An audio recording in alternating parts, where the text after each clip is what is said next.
大家好啊！今日過嚟葵涌呢邊睇翻啲舊舊地嘅52年樓葵涌大廈，咁就 B 座中層 J 單位，咁就放緊295萬，咁就呢個單位咧有410尺嘅，咁就緊廚嚟嘅，一廁兩房。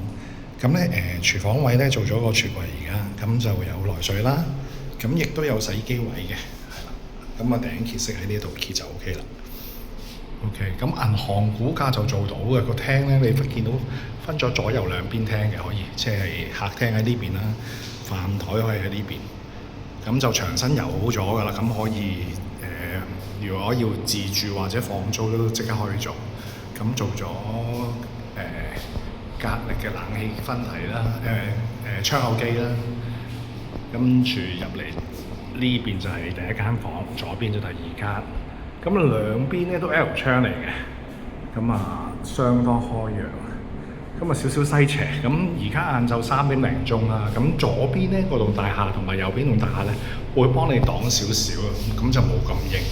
咁呢個單位望翻落去就喺翻正佢葵涌呢邊嗰個入口下邊咧咪標個欄嚟嘅，係啦。咁就相對係住宅屋苑範圍，咁就冇咁多其他車聲成嘅。側邊呢間房啦，另一間都差唔多成100尺嘅，都係 L 窗位兩邊，咁都係有新嘅窗口機，隔離做起咗俾你嘅。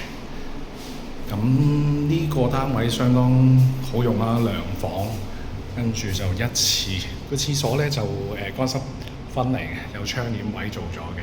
咁你可以，如果你我仲想執翻少少咧，咁加2000零3000蚊都做到嘅。嗰個玉屏喺呢度，經濟版本係啦。咁呢個單位咧就都有客開始睇緊，咁所以咧上嚟開門。咁樓齡大啲之外咧，但係銀行都做到按揭，咁就如果做20年咧，咁其實都好夠做啦。即係你做70嘅話，俾90萬就可以做首期啦。